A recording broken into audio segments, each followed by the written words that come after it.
30 सालों से 35 सालों से एक ही सरकार को लोग ढो रहा है और वही 4 किलो अनाज पर चल रहा है। तो इसके लिए हमारे अपने बच्चों के लिए, अपने बच्चों के चेहरे को देख के, जो प्रशांत किशोर जी कहते हैं, अपने बच्चे के चेहरे को देख के लिए एक बार वोट कीजिए। और व्यवस्था, जन स्वराज अभी सारे जाति पाति से उठ के ये काम कर रही है, किसी कोई जाति पाति इसमें नहीं है, सबको एक समान देख रही है, एक समान लेकर चल रही है और जाति पाति ये कहीं कुछ है। मंदिर बनाना ये अच्छी बात है, लेकिन इस पर राजनीति करना सबसे खराब बात है। तो इसमें मंदिर तो है, चल रहा है, मंदिर के लिए सब कोई खुश है कि चलो जानकी माता की धरती है तो वहाँ मंदिर का निर्माण हो, तो बहुत अच्छी बात है। लेकिन इसके पीछे राजनीति करना गलत। उठाता नल जल है लेकिन कहीं पानी की व्यवस्था नहीं। अभी हम लोग घूमे, हर जगह देखे कि कहीं नल का वो, कहीं पाइपलाइन है ही नहीं, कहीं पानी बर्बाद हो रहा है, कहीं पानी है ही नहीं। तो ये सबसे बड़ी दूसरी मुद्दा है कि स्कूल की व्यवस्था तो आजकल सभी को पता है कि क्या है। कहीं बच्चे हैं तो स्कूल में शिक्षक नहीं है, शिक्षक हैं तो बच्चे नहीं हैं। तो इस पर ज़्यादा फोकस करना हम लोग को है। अभी हमारे साथ एक्स MP सीताराम जी की बहू उषा किरण जी है, जो कि अभी सुरसंड विधानसभा से जन स्वराज पार्टी से ताल ठोक रही हैं प्रत्याशी के तौर पर। ये 3 बार सीतामढ़ी जिला परिषद सदस्य रह चुकी हैं, उसके अलावा 1 बार अध्यक्ष भी रह चुकी हैं। तो कहीं ना कहीं ये राजनीति में सक्रिय हमेशा से रही हैं और इस बार सुरसंड विधानसभा से ताल ठोक रही हैं। तो इनसे बात करेंगे और आपको बताने का प्रयास करेंगे कि आखिर जो है इन्होंने जन स्वराज पार्टी ही क्यों चुना, अपने बातों को जनता तक पहुंचाने के लिए और जनता के समस्याओं को दूर करने के लिए। तो सबसे पहले मैडम, हमारे चैनल पर आपका स्वागत है। आपका भी बहुत बहुत स्वागत है जी। क्या कुछ कारण रहा कि आप जो है जन स्वराज को ही चुनी है, कहीं ना कहीं सुरसंड विधानसभा को आगे ले जाने के लिए?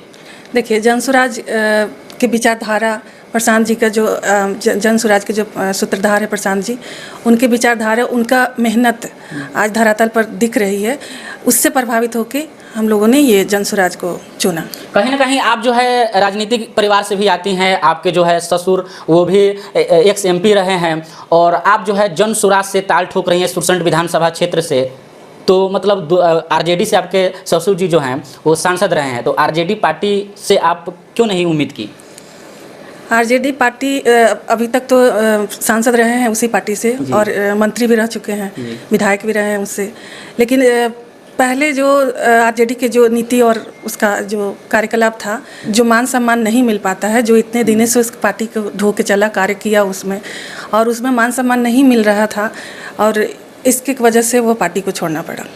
तो अब जो है मतलब कहीं ना कहीं RJD छोड़ी तो जन स्वराज ही वो पार्टी लगा कि मतलब कहीं ना कहीं लोगों की लड़ाइयाँ, लोग समाज की जो चीज़ें होती है, समाज को जो चीज़ मिलना चाहिए वो जन स्वराज ही दे सकती थी। हाँ, जन स्वराज एक ऐसी पार्टी है जो आजकल जो ज़मीनी मुद्दे पर जो परेशानियाँ हो रही है उससे ज़्यादा लोग उससे प्रभावित हो रही है कि जन स्वराज आज पलायन रोकने के लिए, शिक्षा पर, बेरोजगारी पर, महिलाओं के लिए, कृषक के लिए, ये सब के लिए जन स्वराज एक ऐसी पार्टी लोगों को दिख रही है कि जो धरातल पर काम करेगी और वो जो कह रही है वो आगे करेगी।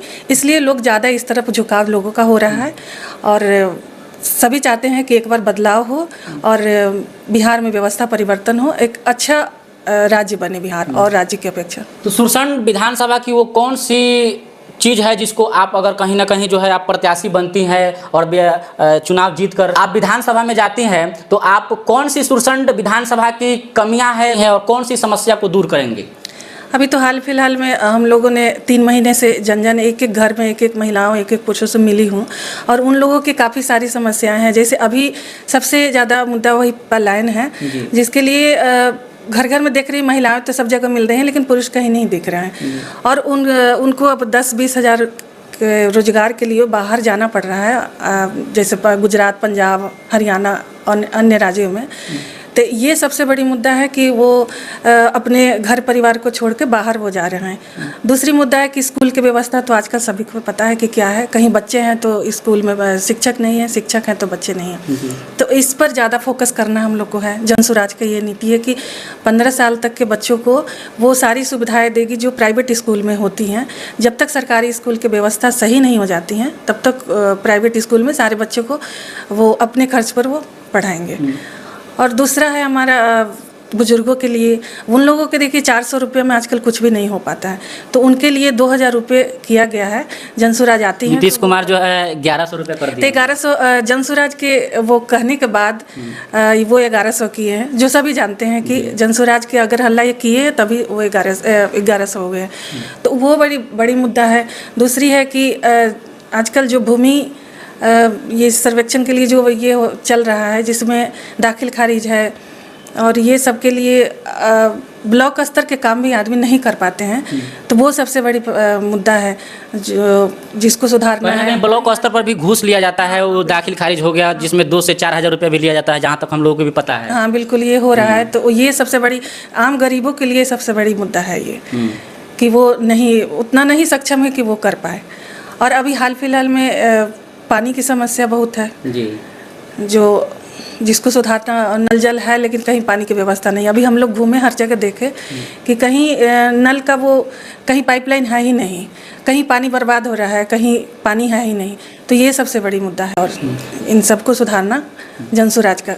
सुरसंड विधानसभा में देखा जाता है कि यहाँ के किसान जो है, यहाँ के किसानों की फसलें जो हैं कहीं ना कहीं वर्षा पर ही आधारित रहती है। सिंचाई करने के लिए कुछ भी साधन नहीं है, नहर वगैरह का जो है सुरसंड विधानसभा में अच्छे तरीके से नहरें नहीं है जिससे जो है किसान सिंचाई कर सके, और उनको जो है जिसके कारण जो है बहुत सारी परेशानी होती है। जब तक वर्षा नहीं होती है तब तक जो है धान के समय में रोपनी वगैरह नहीं होती है, फसलें जो है बर्बाद हो जाती हैं। इसको लेकर अगर आप विधायक बनती हैं तो किस तरीके से इस समस्या को दूर करेंगी?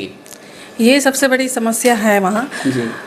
ये अभी तो हमारा बिहार एक कृषि प्रधान देश है, राज्य है, जो इसमें सबसे बड़ी समस्या है। अभी फिलहाल देखा जा रहा है कि बारिश नहीं हो रही है तो फसलें बहुत बर्बाद हो रहे हैं, और ज़्यादातर ये नेपाल के सटे हमारा वो सुरसंड विधानसभा क्षेत्र है। तो वहाँ बारिश होती है तो यहाँ पर फसलें होती हैं, वहाँ बारिश नहीं होती है तो फसलें नहीं होती। तो इसके लिए हम लोग सरकार से मांग करेंगे और अच्छे से अच्छी व्यवस्था जो हो उसको हम लोग कराने के लिए और इस समस्या को निदान करने के लिए सोचेंगे। कहीं ना कहीं नीतीश कुमार जी कह रहे हैं कि जो है हमने 1100 रुपया जो है बढ़ा दिया है पेंशन, और उसके अलावा जो है हम लगातार काम कर रहे हैं और सीतामढ़ी में जो है पुनौरा धाम मंदिर का शिलान्यास कर रहे हैं। तो कहीं ना कहीं इन सारे चीज़ों को लेकर भी कहीं ना कहीं जातिवाद यहाँ पर करने का प्रयास किया जा रहा है। देखिए, मंदिर बनाना ये अच्छी बात है, लेकिन इस पर राजनीति करना सबसे खराब बात है। तो इसमें मंदिर तो है, चल रहा है, मंदिर के लिए सब कोई खुश है कि चलो जानकी माता की धरती है तो वहाँ मंदिर का निर्माण हो, तो बहुत अच्छी बात है। लेकिन इसके पीछे राजनीति करना गलत है, जो यहाँ राजनीति देखने को मिली है। और बिहार में कहीं ना कहीं देखा जाता है कि जो भी इलेक्शन होती है जातिवाद पर ही चलता है, और सारी पार्टियां जो है अपने अपने जाति को कोर वोटर के तौर पर देखती है। आरजेडी मुस्लिम और यादव को लेकर चलती है, और बहुत सारी पार्टियां हैं जो कहीं ना कहीं अपना जो है जातिवाद पर ही चल रही है। तो उस पर जनसुराज किस तरीके से काम कर रही है? जनसुराज अभी सारे जाति पाति से उठ के ये काम कर रही है, किसी कोई जाति पाति इसमें नहीं है, सबको एक समान देख रही है, एक समान लेकर चल रही है, और जाति पाति कहीं कुछ है ही नहीं इसमें। बहुत सारे लोग कहते हैं कि जनसुराज जो है वोट कटवा पार्टी है, वोट काटने के लिए ये कुछ नहीं कर पाएगी। बिल्कुल नहीं, अभी हम लोग देख रहे हैं धरातल पर जनसुराज अच्छे से वर्क कर रही है, काम कर रही है, और आगे भी अच्छे इसका रिजल्ट मिलेगा। जाते जाते बिहार के जनता को और खास करके सुरसंड विधानसभा की जनता को उषा किरण जी का क्या कुछ संदेश रहेगा, क्या कुछ कहना रहेगा? हमारा यही संदेश रहेगा कि आप लोग सभी को, आपके चैनल के माध्यम से मैं कहना चाहूँगी कि आप लोग सभी को एक बार व्यवस्था परिवर्तन, बिहार में बदलाव के लिए आप लोग जोर शोर से ही मुहिम में साथ दीजिए, क्योंकि अभी तक 30 सालों से 35 सालों से एक ही सरकार को लोग ढो रहा है और वही 4 किलो अनाज पर चल रहा है। तो इसके लिए हमारे अपने बच्चों के लिए, अपने बच्चों के चेहरे को देख के, जो प्रशांत किशोर जी कहते हैं, अपने बच्चे के चेहरे को देख के लिए एक बार वोट कीजिए और व्यवस्था परिवर्तन कीजिए, हमारे राज्य में बदलाव लाइए। तो एक बार देखिए कि अगर ये सरकार नहीं कुछ कर पाती है तो फिर आपको है कि आप अगले बार आप उसको चेंज कर सकते हैं, जनता के हाथ में है। तो एक बार आपको कोशिश करनी चाहिए। ये बाकी ये उषा किरण जी थी, और ये जनसुराज से सुरसंड विधानसभा से भावी प्रत्याशी है, और इनको लेकर आप सभी क्या कुछ सोचते हैं, अपनी राय और अपनी प्रतिक्रिया को बताइएगा। और खास करके जनसुराज पार्टी को लेकर आप सभी क्या कुछ सोचते हैं, अपनी राय और अपनी प्रतिक्रिया को कमेंट बॉक्स में बताइएगा, और इस वीडियो को ज़्यादा से ज़्यादा शेयर कीजिएगा ताकि सारे लोगों के पास ये चीज़ें पहुँच सके। बहुत बहुत धन्यवाद।